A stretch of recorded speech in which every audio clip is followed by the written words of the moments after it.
I never considered myself someone obsessed with dreams. I barely remembered them most mornings, just scattered fragments that slipped away like fog, leaving only a sense of unease. That changed when I found the forum. It wasn't advertised anywhere. I discovered it in the quiet corner of a late-night thread, half hidden in a reply that was quickly deleted. A link, nothing more, to a place where strangers shared the contents of their sleep, as though they were entries in a communal diary. The interface was stark, minimalist. White background, gray borders, black text. No avatars, no colorful signatures, no jokes. Just lines of dreams, each stripped down to a few sentences. I thought it was refreshing, anonymous, safe. The first week I posted only once or twice, testing the waters. Short descriptions of a faceless figure by a stairwell, or the sensation of teeth loosening in my mouth. The responses were sparse but strangely precise. Instead of the usual internet noise, people left comments like, "I've had the stairwell too, same smell of wet stone," or "Teeth mean loss, but it's never yours." Their words carried a hushed seriousness, as though everyone here shared an unspoken agreement. These dreams mattered. They were not entertainment. They were records. But then it began. One morning, logging in before work, I saw a new thread under my username. The title was the date, followed by the time, 3:42. I hadn't written it. I hadn't even been asleep at that hour. The content described a dream of standing barefoot in my apartment corridor, the floorboards bowing under invisible weight, the air thick with the smell of damp soil. The post went on with disturbing specificity. He counts the doors as though one is missing. The sound of breathing isn't his own. My stomach clenched as I read it, because I remembered standing in that corridor a week ago, in the dark, unable to shake the sense of another presence. It hadn't been a dream, though. I had been awake. I was sure of it. At first, I assumed some technical glitch or a cruel prank. Maybe the site wasn't as anonymous as it seemed. Maybe someone was scraping details from my browsing history, from my phone. I changed my passwords, ran antivirus scans, and swore off posting for a few days. But when I returned, the posts had multiplied. Each one carried a timestamp that matched the moment I usually stirred in the night. 2:17, 4:05, 5:11, followed by paragraphs of vivid dreams. My handwriting of thought, yet not my hand. The style was too familiar, my phrasing uncanny. It was as if someone had been inside my head, jotting things down faster than I could dream them. I told myself to stay away, delete the account. But there was a pull I couldn't resist, an anxiety that grew in the silence. Because each time I read, I remembered more. Little flashes, half-forgotten sensations that had slipped into the void of waking life. A door shutting too softly to be mine. A voice humming a melody beneath the static of my fan. A dream of standing on a train platform and watching my reflection board a carriage without me. The forum wasn't inventing these. It was reminding me. And I hated that the reminders were true. One night I decided to test it. I set up my phone camera by the bed, facing me as I slept. I told myself I'd prove nothing happened. That I didn't toss and turn, didn't speak, didn't leave the bed. When I woke up groggy at 6, the forum already had another entry under my name. 3:13. He whispers in a language that isn't spoken. His lips move, but the words aren't his. My heart hammered as I scrolled, then snatched my phone to check the video. At the exact minute listed, I saw myself on screen. My body still, my eyes shut, but my lips moved in slow, deliberate shapes, forming syllables I didn't recognize. My throat did not seem to vibrate. No sound. Yet I was speaking. That day, the fear settled in my bones. The posts were no longer just descriptions of dreams. They were instructions, predictions. One said I would find a folded scrap of paper under my couch cushion. Hours later, searching with trembling hands. I pulled out a brittle note scrawled with my own handwriting. Not yet. Another entry described the sound of dripping water from the ceiling. And that night I woke to the metallic rhythm of drops falling into my sink. Though the pipes had never leaked before, the posts were charting my life with unnerving precision, mixing dream and waking into something seamless. And I couldn't tell which side I was on. Sleep became impossible. I tried to fight it, but exhaustion wore me down. When I did doze, I was haunted not just by the images themselves, but by the knowledge they would be waiting online for me to confront the next morning. My life became a cycle of dread. Sleep, wake, check the forum, confirm the prophecy, a ritual I could not stop. The others on the forum noticed too. They began replying differently, no longer with recognition or comfort, but with a kind of reverence. He is close. He has chosen you. Keep posting. I never answered. I never dared, but the posts kept appearing, and the replies multiplied. Like I had become the central figure of a story I didn't want to tell. I thought about deleting everything, destroying my computer, cutting the cord. But then a detail emerged that anchored me more tightly than ever. One post described my mother's living room exactly. Its faded rug, the way the curtains never quite touched the floor. It said, "She will ask about the dreams she already knows."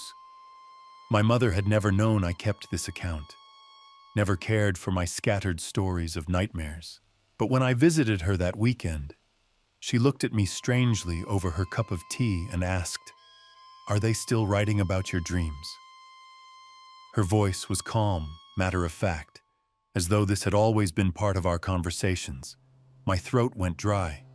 I didn't answer. I couldn't. From that moment, I felt marked. Everywhere I went, echoes of the forum followed me. The reflection in a shop window that lingered a beat too long. The faint scratch of typing in an empty room. The dreamlike certainty that someone was keeping a log of every breath I took. The posts began to address me directly. "You will return here. You will see him awake. You will become the record." The timestamps grew closer to the present, sometimes just minutes behind, until I realized they weren't catching up to me. I was falling back into them, as though the forum was the original, and I was only its copy. One night, unable to stand it, I forced myself awake until dawn, drinking coffee, pacing, refusing to lie down. And yet when I refreshed the forum at sunrise, there it was, 5:48. He watches the light rise and still feels asleep. It described exactly what I was doing at that moment. No lag, no distance. The border had collapsed. I wasn't dreaming anymore. Yet the posts still wrote themselves. My mind reeled with the impossible weight of it. Was I writing them unknowingly? Was the forum dreaming me? The thought made my chest tighten, like I was standing on the brink of vanishing into something I couldn't name. I tried to tell a friend. I typed a long message, linking the site, explaining what had been happening. But when I hit send, the message blinked once, then disappeared. Not a failure to send, just gone, erased from the screen as if it had never been written. I tried again, shorter, simpler, same result. Finally, trembling, I refreshed the forum. There was a new post under my name. He cannot tell them. The words are not his to give. I stared at it until my vision blurred. The room spinning around me, the walls pressing closer. I knew then that leaving was impossible. The forum did not allow exits, not for me. And still, part of me needed to understand. Needed to know why. What was keeping this alive? Who had started it? What was the purpose of gathering strangers' dreams like brittle leaves into one place? I scrolled back through years of archives, page after page of forgotten entries, and I saw the pattern.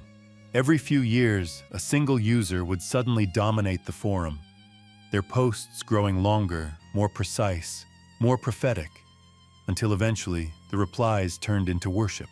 And then, silence. The name would vanish. A new one would take its place. The cycle never stopped. And now it was me. My name. My life. My dreams. Or whatever they had become. I closed my eyes.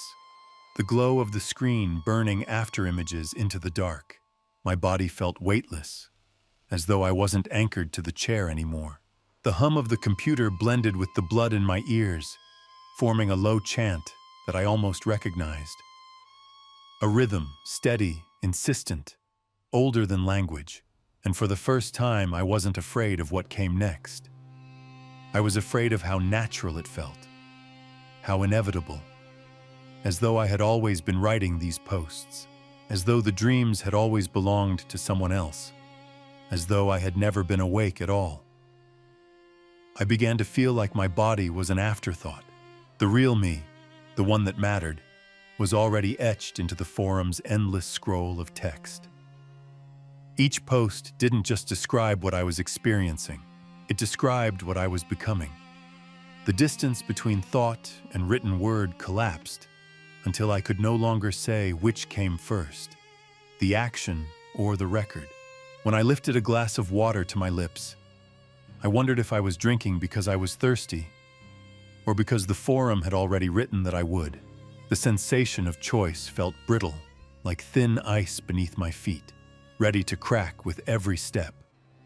The hunger for truth pushed me deeper. I searched for the very first post ever made on the site, hoping to find a clue, a beginning that might explain everything.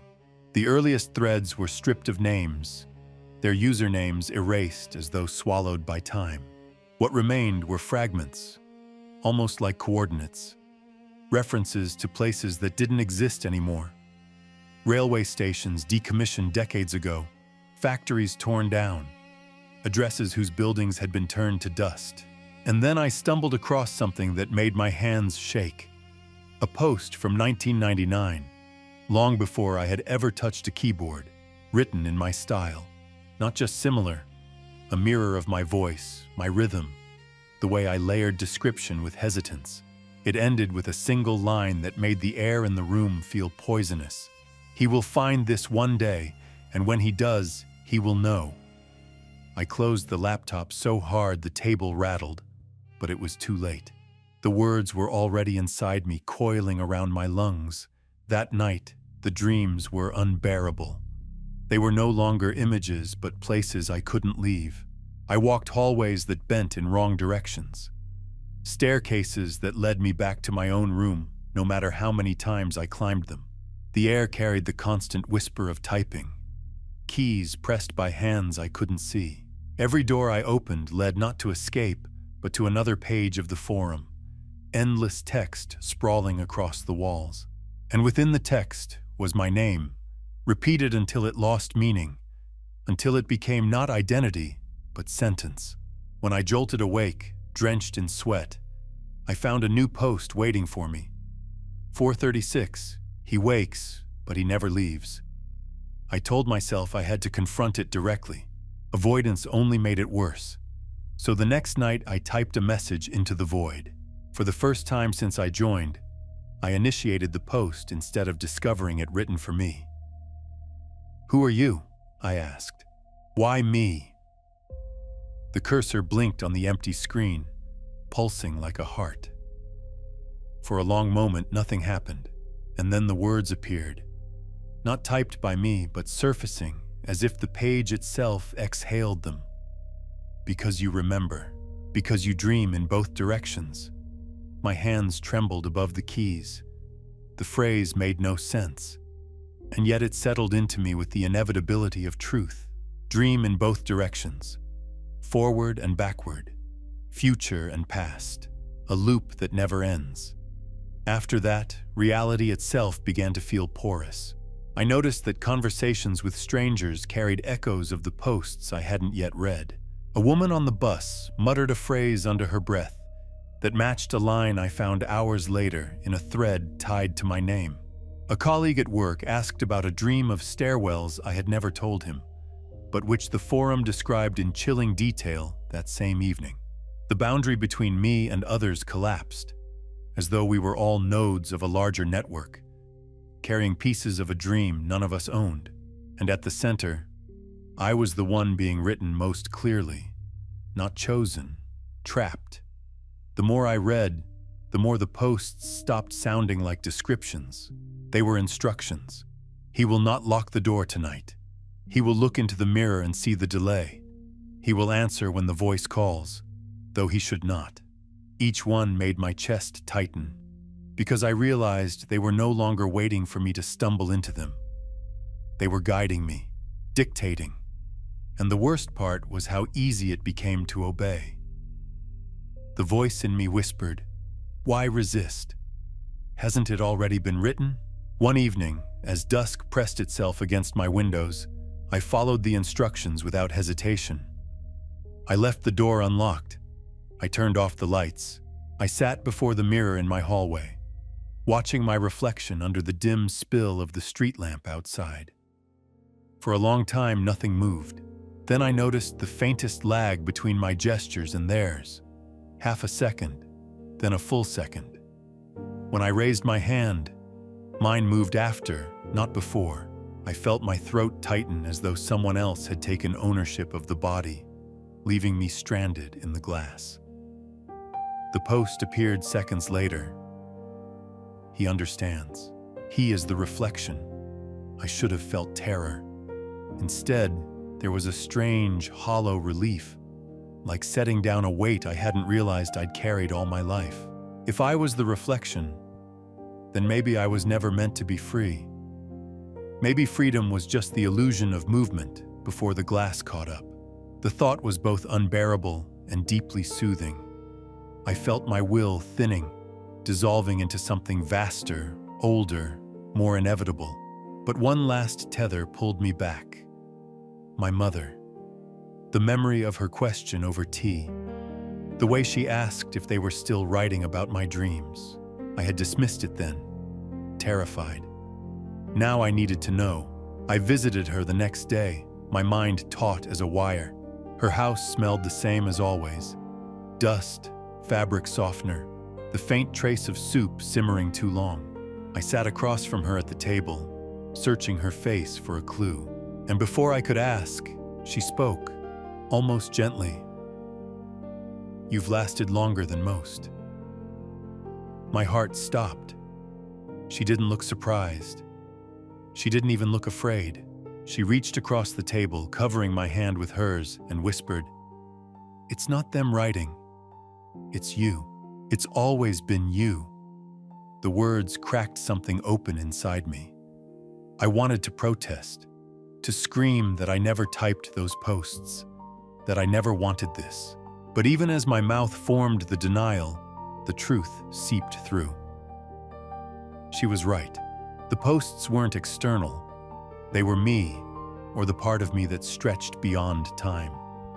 The forum wasn't recording my dreams. It was my dreams, sprawling outward into the shape of a world. The users weren't strangers. They were fragments of the same thing, reflections like me. The horror was not that I was trapped by an external force. The horror was that I had always been the one holding the pen. When I left her house, the world felt drained of color, like a photograph exposed too long. Every sound carried an echo, every shadow hinted at sentences I hadn't read yet. And when I returned home, I didn't even need to open the laptop to know what was waiting. The post was already there, humming through the air, etched into the fabric of the night. He accepts.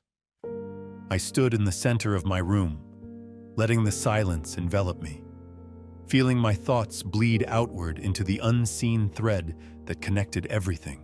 There was no fight left, only the pull of inevitability. Now I no longer ask who writes the posts. The question itself was a misunderstanding. The posts are me, and I am them. The dreams move forward and backward, and I am the seam that holds them together. My body is tired, but the words continue. The forum doesn't need my hands anymore.